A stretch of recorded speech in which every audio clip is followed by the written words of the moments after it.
Bible Worm, reading the Bible with Bible Worm.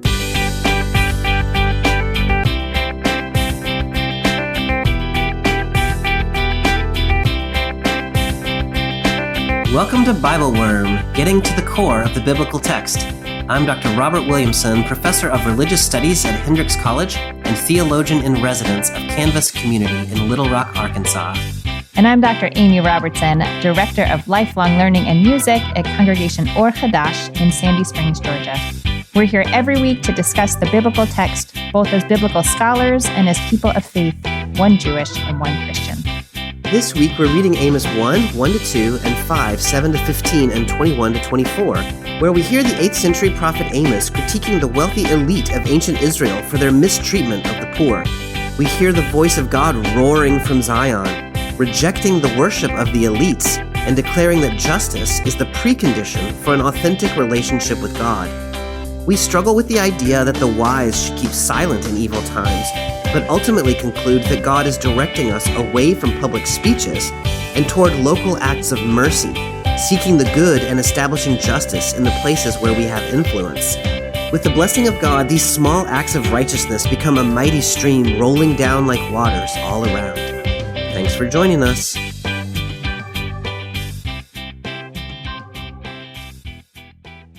Hey, Amy, it's Bible Worm time. Hey, Bobby, how are ya? I am doing okay. I'm in one of those stages where I have more to do than I have time to do them. And so that's kind of frequent experience in my life. But I'm feeling that today. It's like the world is a candy store of things you could do and perhaps should, but you can't have all the candy because it'll make you sick. Yes, but also the store owner is telling me to eat licorice, which is my least favorite candy. And so I'm full of licorice and I can't enjoy any of the things that I actually want to eat in the candy store, except Bible Worm, of course, because I love Bible Worm. Are you a person who eats the colors of Skittles that you like the least first to get them over with, or you eat the colors you like first because it's candy and you don't actually have to eat the other colors? In truth, I don't eat that many Skittles. And it's been a minute. And when I do, it tends to be because I'm stressed, in which case I just shovel like a handful of them into my face. It doesn't even matter what it is. You could be eating cardboard. It's just like fine. One big Skittle flavor. Yeah. Yeah. It is true. Good. So, Amy, today the narrative lectionary has us over in the book of the prophet Amos. We're going to be reading in chapter 1, just a couple verses, 1 and 2. And then we're going to skip over to chapter 5. We're going to read 7-15 and 21-24, which adds a few verses to what the narrative lectionary properly gives us. But I think it gives some interesting background and, sets the stage a little bit for maybe a deeper discussion than we would be able to have with fewer verses. So we are moving out of the narrative portion of the biblical text for a little while. We're moving into prophetic literature. We're sort of moving into a more defined time frame, like we kind of know when Amos was written. Yeah. And so I'm just curious, as we're thinking about the shifts that we're making, are there things that we should keep in our heads as we make that transition? I mean, in some ways, I feel like the transition from narrative to like prophetic poetry, which is really sort of what we're reading, it's hard. It's like you're reading we've fallen into a different universe. So we'll talk about the historical setting a little bit once we actually start reading the text. But I think the short thing that I would just want to say to sort of prepare people's minds and hearts for this literature is that, prophets are not telling you a story about what's happening here on the earth. Often what they're saying is either trying to point out to you things that are happening in the world that you are very much not paying attention to, probably intentionally not paying attention to, or trying to bring about like an awareness of a truth, a divine truth that is about to be, that is not at all obvious. And they do it often through very evocative and provocative language that I read much more like poetry than like, here's a story that it's telling me. Sure. I have to read a lot slower. Yes. And I'm reading this kind of literature and kind of sit with what are the metaphors, what is the imagery that's being pulled on, what is the emotional core that they're trying to get to, and sort of twist a little bit from where my home base might be. I mean, yeah, prophecy at large is a huge phenomenon with lots of diversity in it, but that's what I would say is a starting place.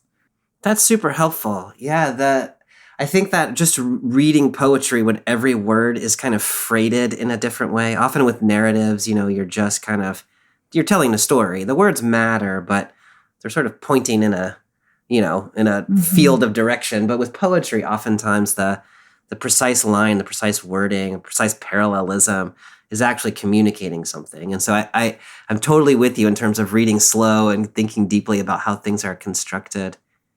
I love the way you're talking about prophecy. With my students, oftentimes they think of prophecy sort of like Nostradamus, like making predictions about things that are going to happen 500 or 1,000 years in the future. And as you well know, biblical prophets are mostly not doing that. They're thinking about what is happening in this time and what is God's take on what is happening in this time. And they may be telling us about, like, if we continue on this path, here's what's going to play out, y'all. Right. And the time frame may be 50 years or 100 years down the line, but it's not about prediction as much as it's about the logical consequences of right. It's about, yeah. Extending what is already happening. Yes. That said, the prophets do claim to have special insight from God. And so it's not simply, Amos is a thoughtful guy who does a social analysis, at least in the way that he frames it. But prophets receive some sort of visionary experiences or auditory experiences, or they hear God sort of whispering in their hearts. And so the way prophecy is presented as actually a special revelation that comes to the prophet about the world that they're in. And so we've got some sort of mystical quality to the very tangible prophecy that they are often giving. And they're often not popular. I mean, they're telling people things they don't want to hear. They're, relaying messages that feel really deeply true and important to them. And they get pinched a little bit in that. I mean, with Amos, if you flip over to Amos chapter 7, there's a little narrative in there about Amos getting in trouble with the priest at Bethel and getting in trouble with King Jeroboam and basically being told to go home or you're going to be in trouble. So this prophet that we're reading today is one of those prophets who very, very clearly and self-evidently in the text does get himself into trouble because of the things that he's saying, critiquing the king. Well, Amy, as you gestured to a minute ago, we do get sort of historical setting here at the very beginning of the book, which is often true of biblical prophets. And so I'm just going to start out reading Amos 1 and 2, and then we'll come back and think about the historical setting and the geographical setting and the kind of things that might be going on in this text. So I'm in Amos chapter 1, and I am reading in the Common English Bible. These are the words of Amos, one of the shepherds of Tekoa. He perceived these things concerning Israel 2 years before the earthquake, in the days of Judah's king Uzziah, and in the days of Israel's king Jeroboam, Joash's son. He said, "The Lord roars from Zion. He shouts from Jerusalem. The pastures of the shepherds wither, and the top of Carmel dries up." So, Amy, where I just want to start us out is the historical setting. We get in the days of King Uzziah of Judah, in the days of King Jeroboam of Israel, 2 years before the earthquake. And so there is a fairly narrow sort of historical window in which this book is envisioning these prophecies as happening. Can you set that stage for us a little bit? Yeah, a little bit. So first, for readers who know of the name Jeroboam, there's more than one King Jeroboam, so don't get confused. It's true. So also, don't name your kid Jeroboam. Right. So the Jeroboam they seem to be talking about was Jeroboam II, who was a king in the north of Israel. He was at the same time as King Uzziah in the south. This places us sort of middle of the 8th century BCE. So the northern kingdom is going to fall to Assyria in 722. So that has not happened. The northern kingdom is doing okay at this point, but that is sort of on the horizon. Yes. I don't know what specific earthquake event they are You don't? referring to you? Do you know? No, I mean, look, earthquakes are very common in this part of the world, and they didn't have the Geological Association that was recording all the earthquakes, and so we don't really know.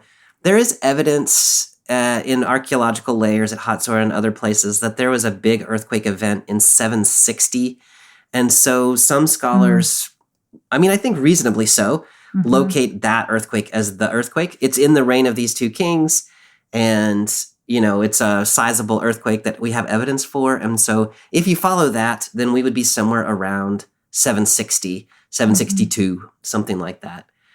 Mid 8th century, I think, is probably a pretty good locale. Jeroboam II's reign ended in 746 and Uzziah in 742. And so those are kind of the end dates of the window that we're in. And so, I just usually say mid 8th century, 750s or early or late 760s, something like that.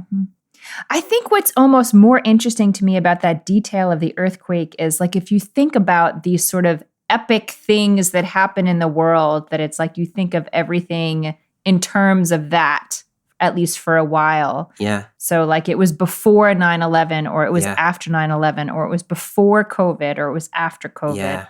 This is sort of one of those things. And so it's obviously being written at least a few years later. Yeah. Because they're, the earthquake is the thing that they're measuring time against at this moment and are reflecting back.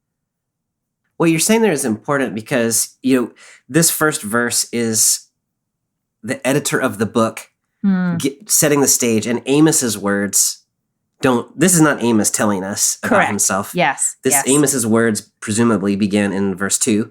And so somebody later is saying, Amos said the things that are in this book 2 years before the earthquake.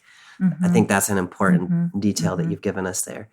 Amy, one of the things that you're saying is so interesting about, we're in the 760s, the kingdom's going to fall in 722.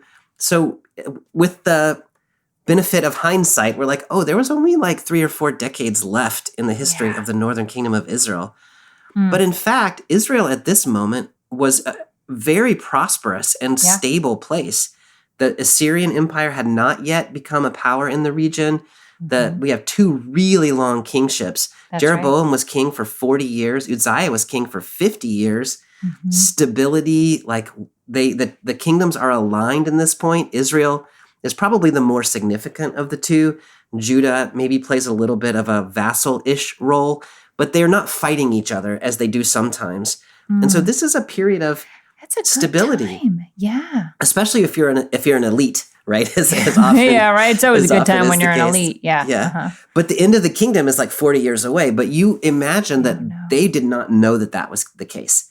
Yeah. Amos kind of can see it coming, but most of the folks that he's trying to talk to cannot see it coming. Yeah.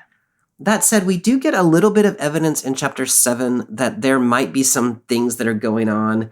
Amos talks about a locust plague that destroys crops. He talks about a fire that consumes the land. And so whether he's predicting things that are coming or talking about things that have already happened, we feel this tension in Amos between the way that things appear to the elites, stable, wealthy, prosperous, and what's really happening on the ground with the laborers who seem to be struggling. We'll see that when we get to chapter 5. And so, as is often the case, even when the kingdoms are prosperous, there are a lot of people within the kingdom who are struggling, and this is a tension here as well. I mean, the text describes Amos as a shepherd from Tekoa. And I'm just so interested in that identity of his. Can you talk to us a little bit about shepherding, like a little bit about shepherding in Tekoa? Yeah, I'm an expert in that field.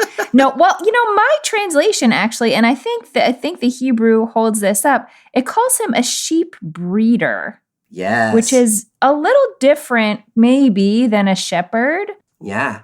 And could indicate that he has a little more wealth than your common shepherd, which again, like he's a lot of what Amos is going to do is offer sort of social critique and encouragement towards social justice. And so it seems meaningful to me to say that like he may be speaking from a place of a little bit more comfort in society. That's so important. We find out in chapter 7 that he's a sheep herder and a dresser of sycamore trees. And which I always think is funny because it's like putting little suits on sycamore trees, like giving them a hat or like earrings or something. I think it's funny. But you're right. The word here is noked, and the common word for shepherd is roeh. Yeah. And so he's probably not the guy out in the field with the sheep. He's probably the guy running the operation who owns the sheep herding business, and he employs the shepherds. So I think you're reading that he's somebody of some status is important. Tekoa, of course, is in the southern kingdom of Judah. Yeah, near Bethlehem, right? I think near Bethlehem, yeah. Mm-hmm. We find out in chapter 7 anyway that the prophecy is actually taking place, it seems to be at Bethel in the northern kingdom, because the priest at Bethel gets really upset and tells the king, and the king says, you can't prophesy at Bethel anymore. And so we've got a southern prophet from the south, Tekoa, who's in the north prophesying at Bethel. So he's a little bit out of his place, which is kind of interesting. And he's at Bethel, which is maybe significant. Do you have any thoughts about the significance of either Bethel or his out of placeness? I mean, I think there is something about being a little bit out of place that, I mean, it makes it introduces different risks maybe, but if you're not totally inside a system, it's easier to see or name its problems. Yes. Because you're not swimming in them all the time. Yeah. And often they are that your critique is received less well if you're outside the system. So I don't know, both those things are true, but I think that's kind of how I think of Amos. Bethel, of course, is the place where Jacob fell asleep and saw the vision of the staircase, which we read a few weeks back, and founded a sanctuary there. That sanctuary, Jacob, we don't have a really great date for Jacob, but he was 1,000 years before this, founded this sanctuary. At least that's the telling in the biblical text. And now here we are with this kind of well-developed sanctuary that's in that, what was at that time an unknown holy place. It is now like an official holy place. And it seems to be that Amos has showed up there to give prophecy maybe at one of the festivals. This text is often read as having the prophecy having been delivered at the fall festival of Sukkot. It's not pinned down, but it makes sense. And there's imagery that might be related to Sukkot throughout the text. And so a lot of scholars will read this as Amos at the festival of Sukkot in Bethel delivering this promise. Whether that's exactly the setting or not is hard to pin down. Very interesting. Amos's prophecy begins with this really provocative verse. The Lord roars from Zion, shouts from Jerusalem, the pastures of the shepherds wither, the top of Carmel dries up. When you read that, what are you picturing in your mind? Like, what's the significance of what Amos is saying? Well, gosh, there are a lot of different ways to pull this apart. I think one thing that seems important to me is that God's voice is located in Jerusalem. Yes. In the way that Amos is yes. seeing things. And God's voice is so powerful that it goes all the way to the northern kingdom assuming that Carmel could be a mountain in the north. Yes. And so I guess my first picturing is that God's voice roars forth and sort of like all the grass turns brown and all everything dries up, like it's sort of like a fire breathing kind of roar, like a dragon. A dragon's roar. I like that. I always think of this as lion imagery, and I don't know if that's meant to be, but the Lion of Judah, that kind of imagery. But the two verbs here are roars and shouts. So this is not happy God. This is like ferocious God who is making some kind of a loud and threatening noise. When you say it's important that God is located in Jerusalem, can you just say a little bit more about what you mean by that? I think what I mean is that this is taking us a little bit out of this immediate verse, but a lot of, in contradistinction to some other prophets, a lot of Amos's concern is sort of the social ills and the way that humans are treating each other. Not his primary concern, I would say, is not where people are or aren't worshiping or what the nature of their religious practice looks like. And the fact that he locates God as calling out from Zion or Jerusalem in a way that impacts the north, to me, is a little bit of a, y'all in Bethel, like this is not where God's calling from. And I think that's exactly right. So Amos is sort of picking up on that tradition from Deuteronomy that God dwells in the sanctuary in Jerusalem, and that's where God is located. So of course that's where God shouts from. And so Bethel, when you start out worshiping God at Bethel, you're already sort of started down a religiously imprecise path or like outside of the official bounds. And so God's shout comes from the temple.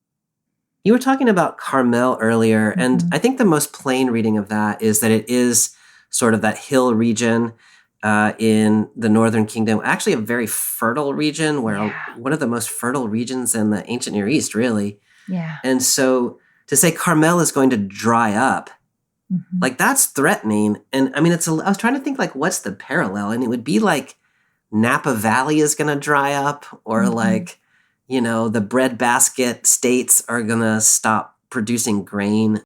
Right. And there's so much of land around there that is primarily desert. So to say that this one beautiful, lush, fertile area is going to dry up is that's scary. Yeah.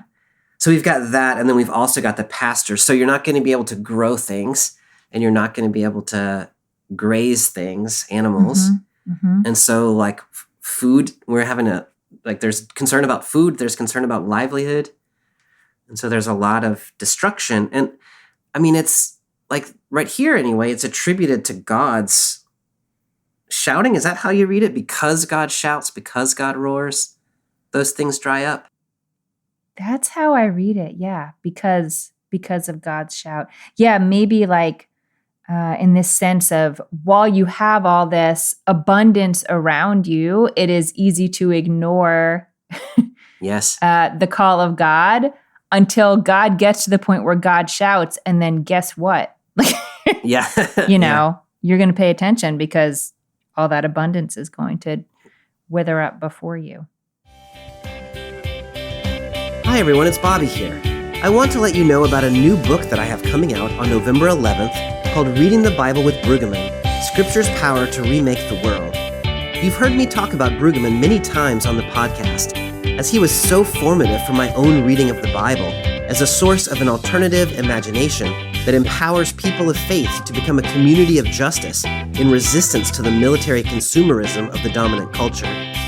In this book, I offer an introduction to 9 of Brueggemann's most important works, offering pastors and people of faith access to one of the greatest theologians of the past 50 years. I hope you'll check it out. The book is Reading the Bible with Brueggemann, available for pre-order now from Abilene Christian University Press or wherever you buy books. And now, back to this week's episode.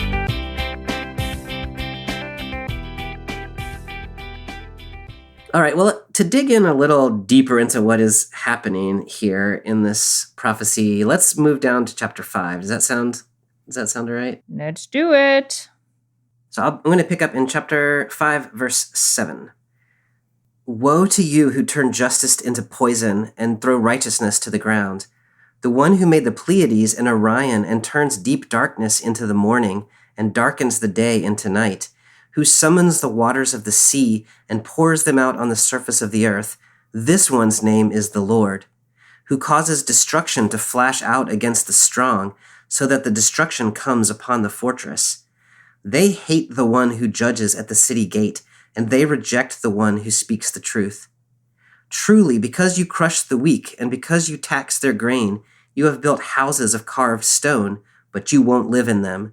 You have planted pleasant vineyards, but you won't drink their wine. I know how many are your crimes and how numerous are your sins, afflicting the righteous, taking money on the side, turning away the poor who seek help. Therefore, the one who is wise will keep silent in that time. It is an evil time.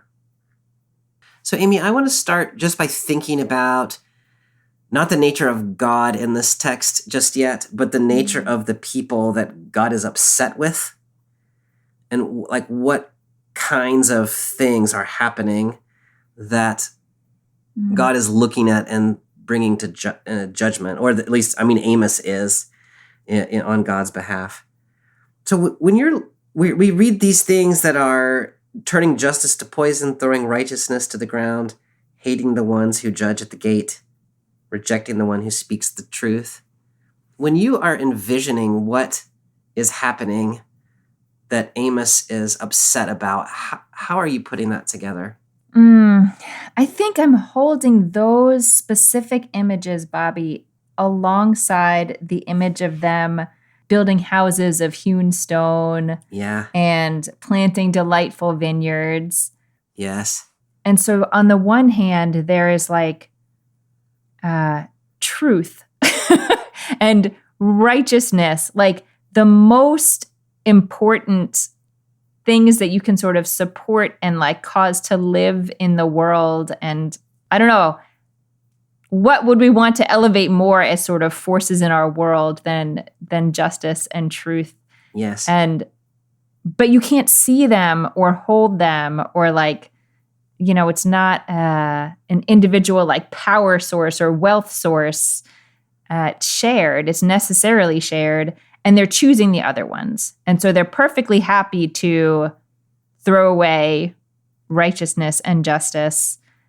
The word that they use in verse 10 for this thing that they're throwing away. What did you have? The speaker of truth? Is that what it said for you in verse 10? Yeah, they hate the one who judges at the city gate, and they reject the one who speaks the truth. Yeah. That word dover tamim, like the one who speaks it with like wholeness and perfection, like that there's that it just like, it hurts my heart to think about if there's a person who can actually figure out how to speak with wholeness, and then to reject it is pretty seriously misled. I love that observation, Amy, that we long for people who are able to like pin down all the corners of an issue and say it the way it needs to be said, and respect all the perspectives and say something that is just true at the deepest level. And here we have them not only finding that person, but then also rejecting them. Yeah. The city gate, of course, is like the ancient courtroom. And so that image is something about, they don't want you to speak the truth in a legal proceeding, because, who knows what you might say about them or about what is happening. They want to pervert the systems of, like the legal systems of justice, so that the justice system doesn't get in the way of the things that they're doing to make the money to build these. Right. They have their ways of manipulating things in their favor. Exactly. That language in verse 7, those who turn justice into poison, the word there is really wormwood. And so it's like a bitter herb that grows near the ground or something. But the way the CEB has it is turning justice into poison, and thinking about the way that justice systems, ancient and modern, can be manipulated in ways that really are poisonous. And if people are not speaking the truth, and people are not like talking about the wholeness of the situation, like the justice system can become armed against vulnerable people and poisoning them. And so that image really strikes me there.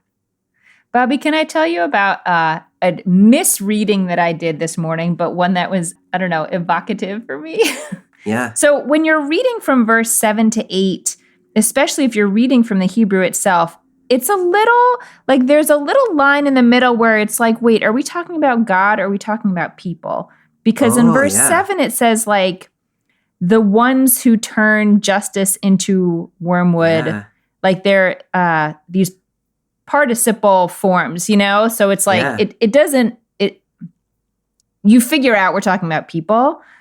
And then it goes on. It says, like, who turns darkness into dawn, who darkens day into night. And I had in my head the ways in which, maybe not so much in the ancient times, but certainly in our time, humans are trying to take control over these things. And I know we're not, it's not good that we're supposed to be doing, but trying to sort of claim that kind of power that is not meant for us, or like claim that this constellation is actually that constellation, or, like try to take things that are like foundational natural truths in the world and pervert them somehow.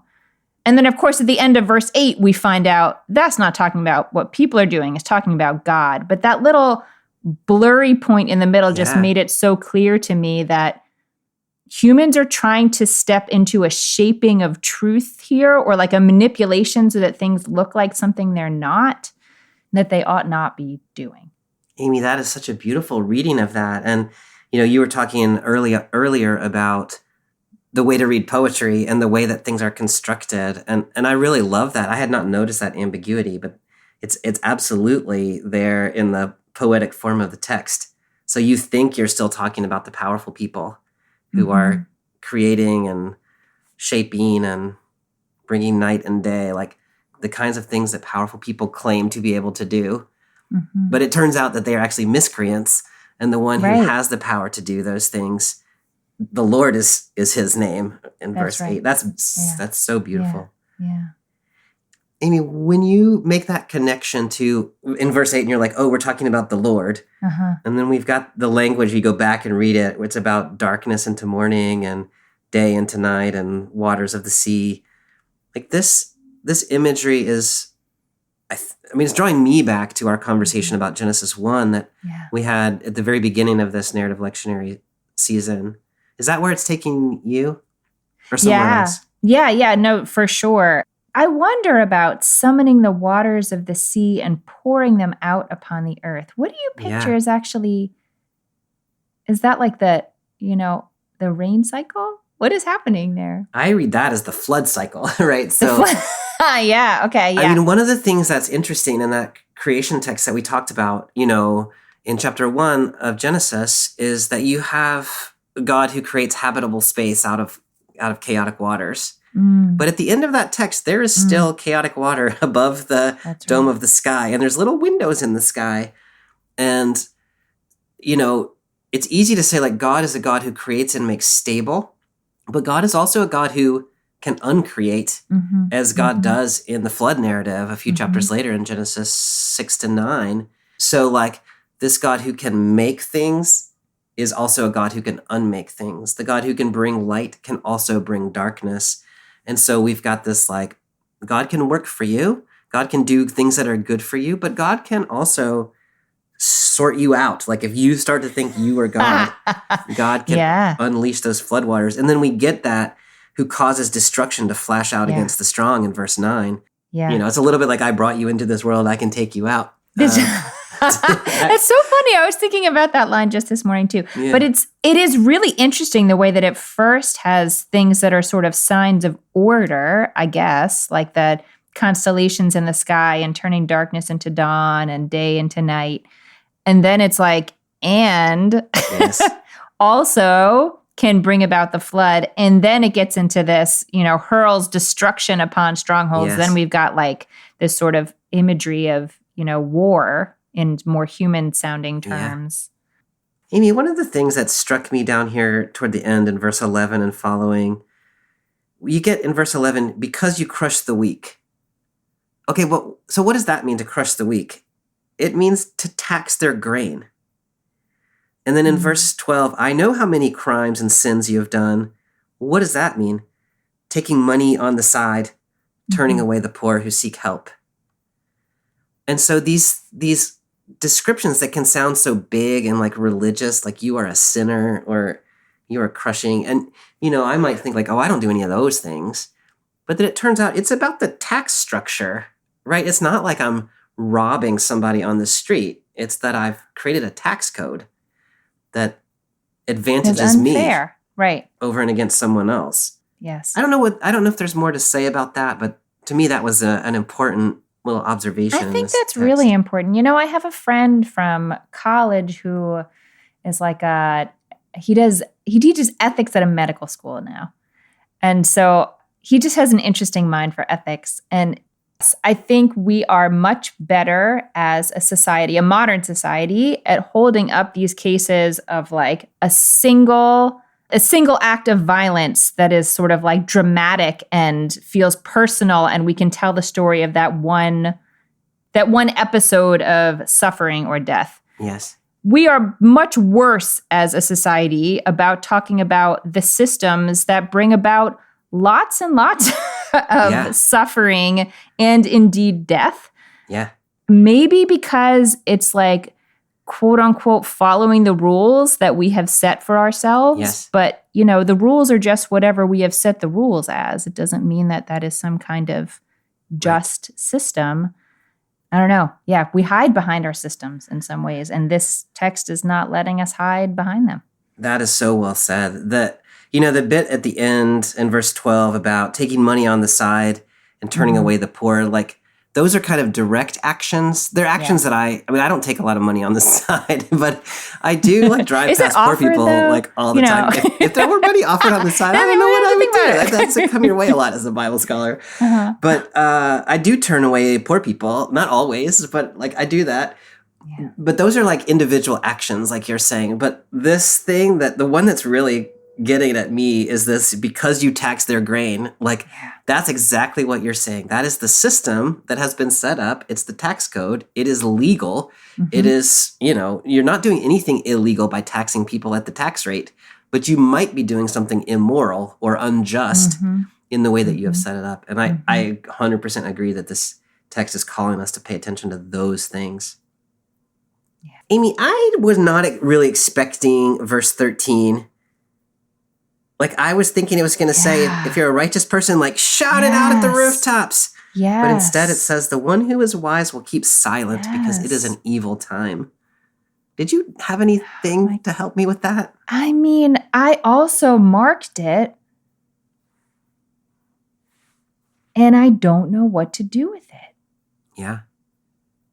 I would have expected it to say, shout from the rooftops, like protest, in screams. And it's saying, the prudent keep silent, for it is an evil time. Like it sounds a little bit like there's no point, like you're shouting into the void and you just have to wait because there is something about this time. I don't know.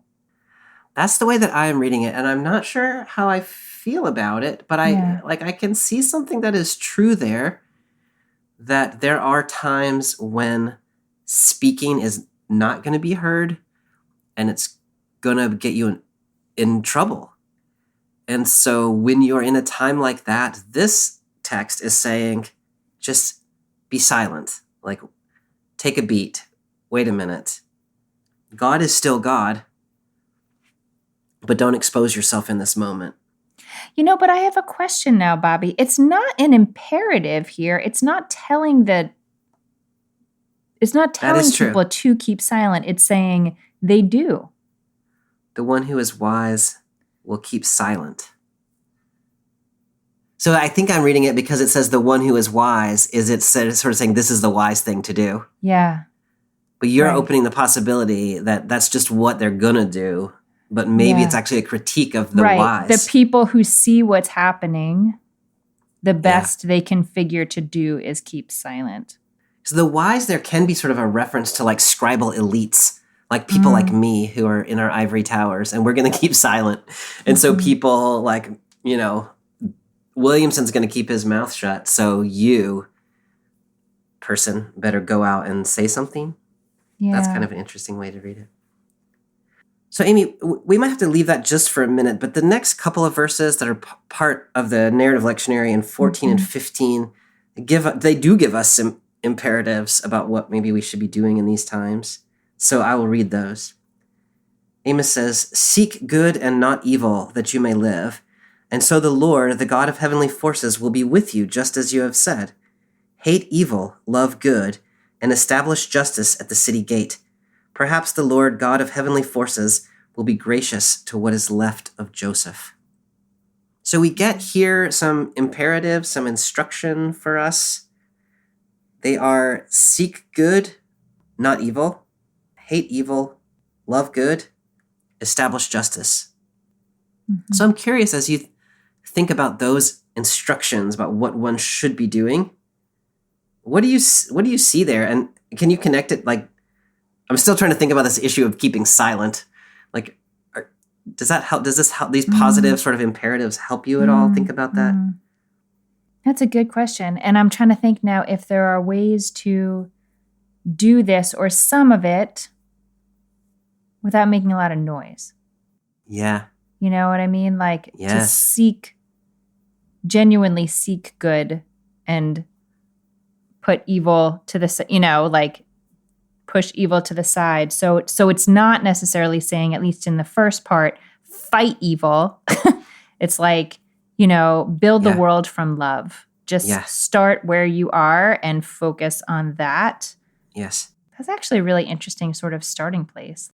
Amy, I really love that because, we're in a moment in history where people are posting on Facebook like crazy, and it drives me a little nuts. Like, I sort of abandoned Facebook a number of years ago because I found it so stressful. Like, I kind of lurk around there, but I hardly ever post anything on Facebook anymore. Yeah. But I noticed in myself, and one of the reasons that I abandoned Facebook a while ago was because I would post things on Facebook, and that felt to me like I had done something.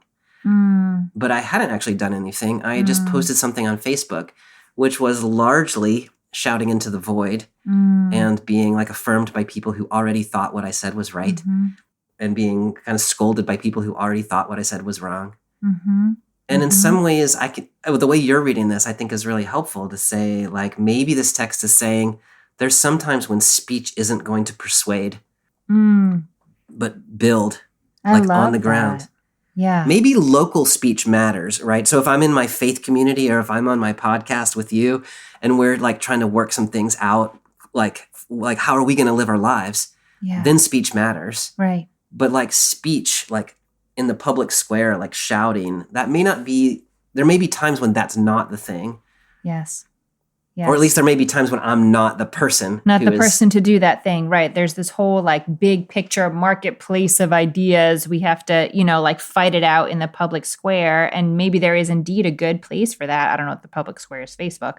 But there's also a real place for, building the world that you want, that is based in goodness and justice. And I like that a lot. You don't have to get caught up in other people's mishgas.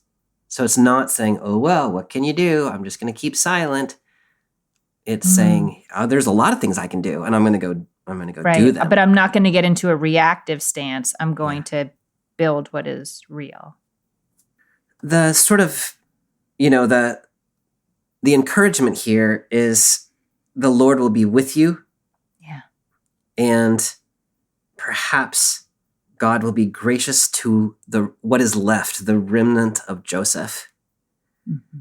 I loved that until I got to the language of what is left of Joseph, which sounds to me like, I don't like it when there's remnants. I hope I'm part of the remnant, but I would rather not be in a situation where a remnant is sort of the best we can hope for. You know what I'm saying? Yeah. So I'm curious, do you find that encouraging? It's so funny. There's a synagogue that Hebrew here is She'erit Yosef, and there's a synagogue like down the street from me called Shereth Israel. We talk about the remnant all the time.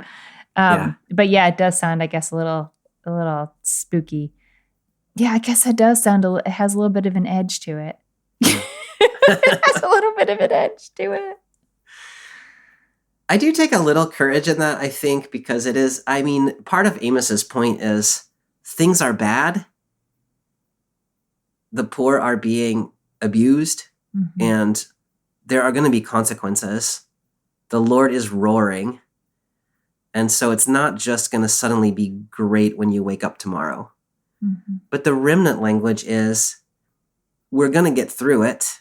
And there still yet will be people who love good and hate evil and who want to do justice. They're going to still be those people.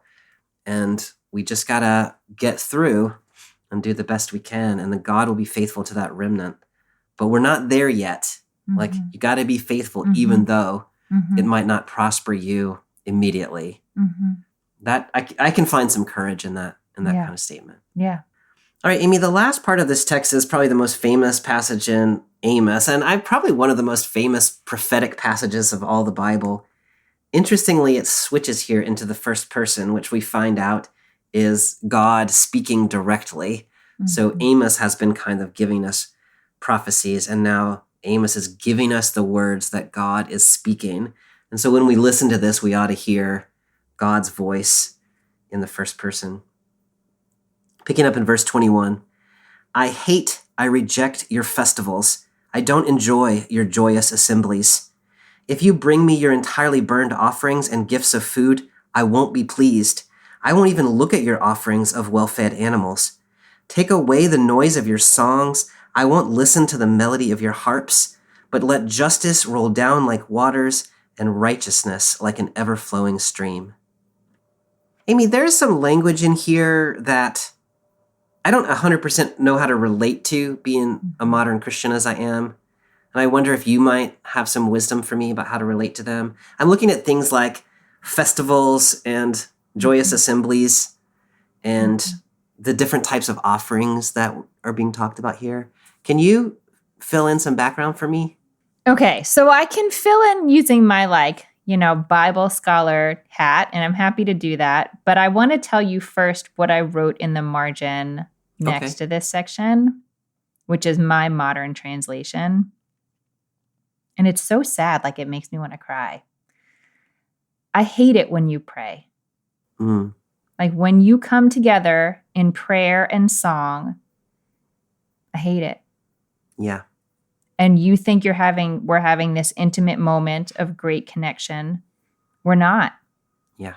I'm not, all these psalms that say like, may the words of my heart be accepted. I reject them.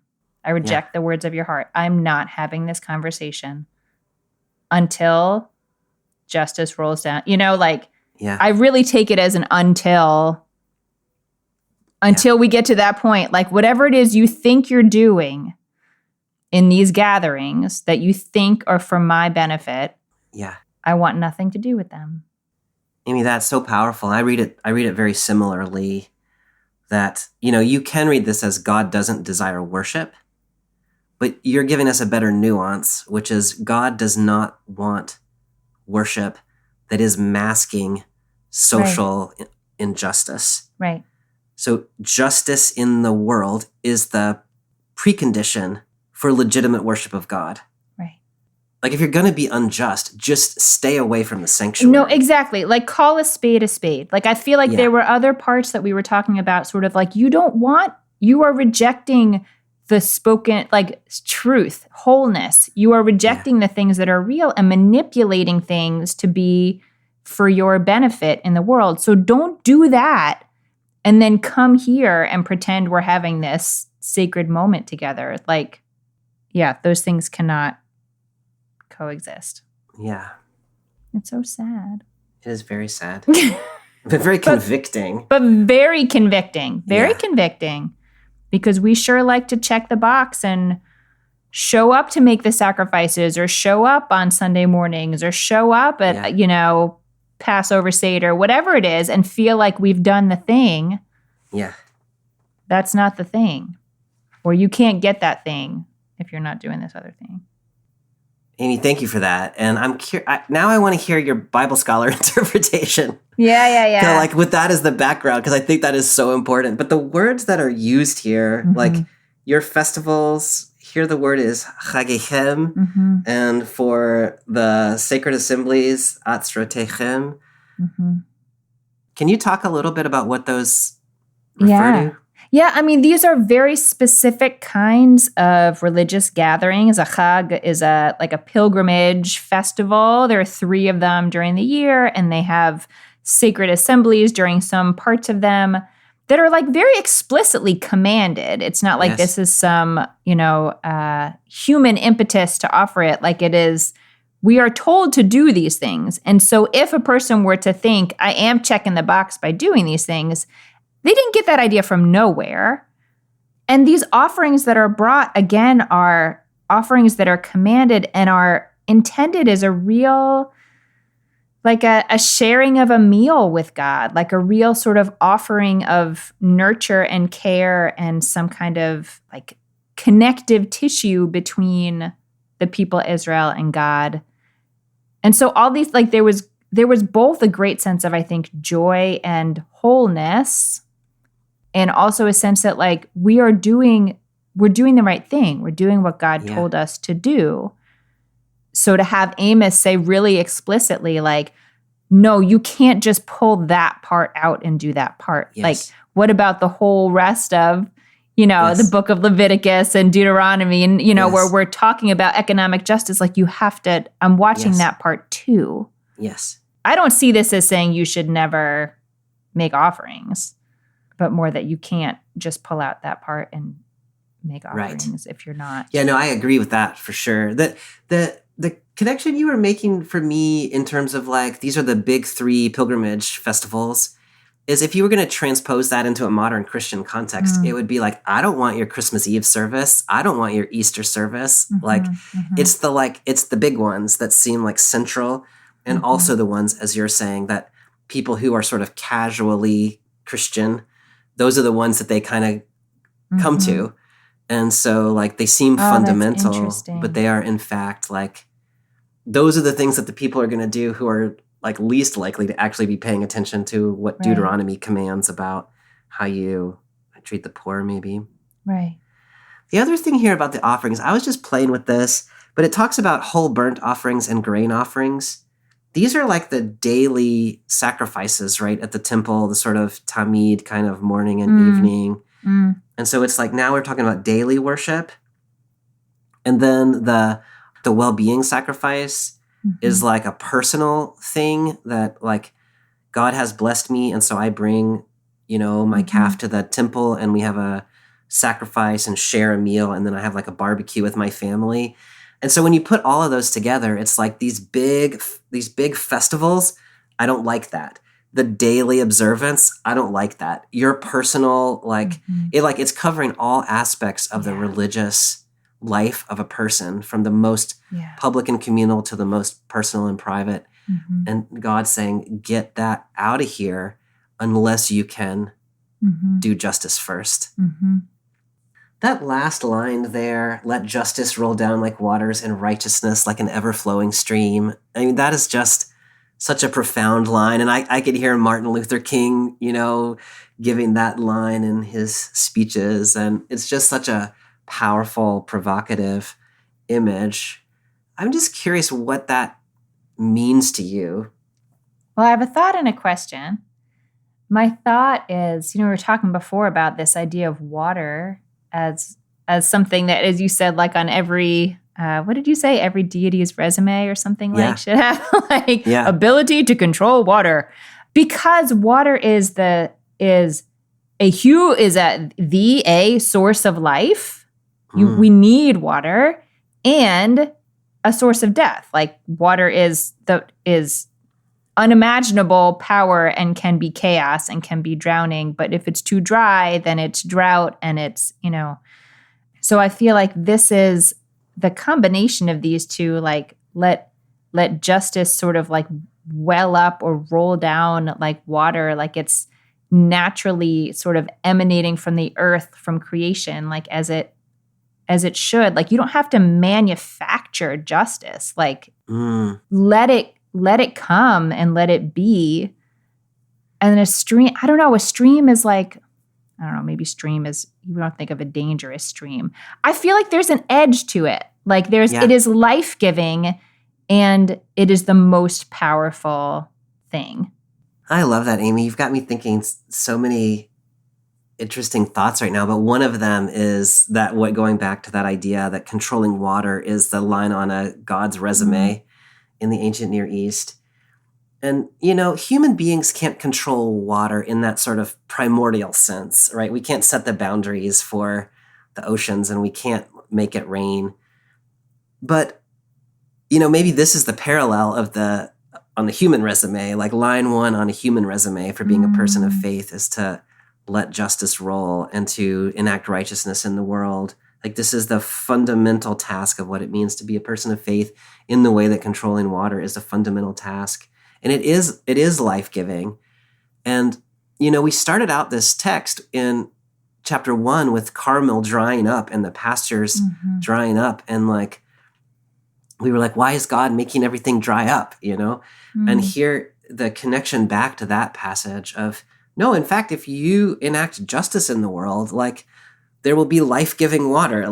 These things are not disconnected from each other. I love that. The way that you choose to live has consequences that go far beyond themselves.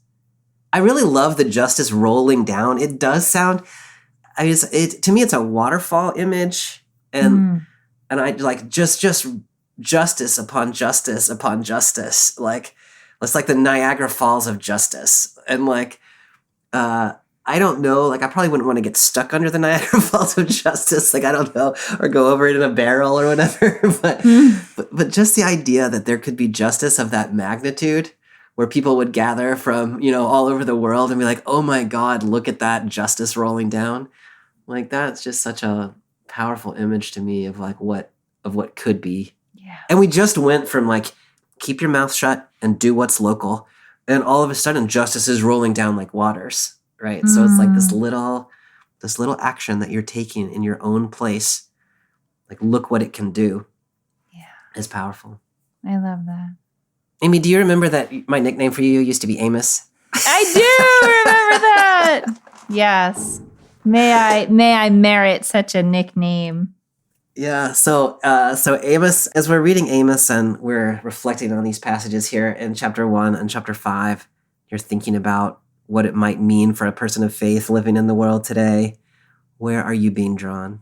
There is so much beautiful and evocative language in these sections of Amos we've looked at, Bobby. And I keep coming back to even just verse 14 by itself, although 13 with it is particularly nice. Seek good and not evil that you may live, and the eternal, the God of hosts, may truly be with you. It seems like such a sort of modest ask in a way, but I feel like it's a reminder to me of this is available to you. It is available to you to have the God of hosts with you. It is a choice for you to seek good and not evil, but it's a choice. It's not going to automatically happen, especially if you're in an evil time. That is not what's going on around you. It is not going to be the sort of go with the flow of things the way they are. But if you can wake yourself up over and over again to the fact that this is a choice that is yours, this is the offer to you every day on a silver platter, you can do it. As you were saying, it can eventually sort of bubble up into this force that has enormous power and can change the flow of history. But it starts as this small thing this small thing in an evil time, but it's every single day. It's the choice every day. And it's a pretty good offer. Yeah. That the eternal will be with you. I mean, what else do we want? You really want your house of hewn stone? But we're so easily distracted by it. I don't know. That's what's coming out to me today from this reading, Bobby. That's beautiful. What about you? I think I come out in a similar place, but less beautifully said as you. I think the first place where I go with this, and this is true of me just in general, but the first place this text takes me is to a moment of self-examination about the ways in which my own practices would be received or not received in this text. I am pretty good about not like lying in court or like stealing from poor people, things like that. But I do very much participate in unjust structures that are kind of structured around me that benefit me. And so I'm curious like how Amos would respond to somebody like me. So I think the first thing I'm doing is thinking about when I come to worship and when I worship God and living the life that I live, is God honored by that, or is God disturbed by that? And are there ways in which I can live my life outside of church in ways that are make my worship more pleasing to God? So that sort of moment of like self-reflection and self-correction. But I love what you're saying, which is I get overwhelmed thinking like that. Like I don't even know what I would do if I decided I was implicated in an unjust system. Like, an unjust tax system. What do you do? Not pay taxes? I mean, what do you literally what do you do? Right. And so what you're saying to me, and what Amos is saying to us about on the ground, local, seek good, like build systems of justice, like do these kinds of things in ways that are within your grasp. And, that little thing will build into a Niagara Falls of justice that people will come from all around to see. It might not feel like much in the moment, but that's what you can do. That is really inspiring to me and really helpful to me. And I keep coming back to this line, which is the one that probably disturbs me the most here, but the one who is wise will keep silent in such a time. And I'm really thinking about maybe there is a time for not shouting into the void, but building on the ground. And maybe that's not everybody's calling, but maybe that is a calling for some of us at least. Yeah, a calling. And show what is possible rather than trying to change the mind of the public, which seems to be headed in some kind of less just direction. So one of the things that I love about prophets is that they point out incisive things that are not easy to deal with, and they inspire us toward beautiful ends that are not easy to achieve. Yeah. And then they just sort of say, like, go, person of faith, and good luck in the world. But they give you so much to think about and reflect on and try to enact in the world. Yeah. Yeah. They really awaken the imagination in a way that I think is critically important. So, Amy, next time we're going to continue on in our reading of the prophets. We'll be in another 8th century prophet, this time Isaiah, in chapter 9, verses 1-7, a really lovely passage about people who have been walking in darkness, seeing a great light. That sounds good. I like it. It's going to be a good one. Yeah. Great, Bobby. Thanks for this conversation. I'll see you next time. You too, Amy. I'll see you then. Thanks for joining us for this week's episode of Bible Worm. If you've enjoyed this free podcast, we hope you'll help us keep it going by joining our Patreon for as little as $4 per month. You can also sign up for other goodies like early access, video lectures, weekly liturgies, and more. Visit patreon.com/BibleWormPodcast for details. Bible Worm is produced and edited by Bobby Williamson. Our theme song is sung by Colin Bagby, and our theme music is The World at Large by Dano Songs. Many thanks to all our Patreon supporters for helping make this podcast possible. Join us next week as we read Isaiah 9, 1-7, in which a people walking in darkness finally sees a great light. Until then, keep on digging.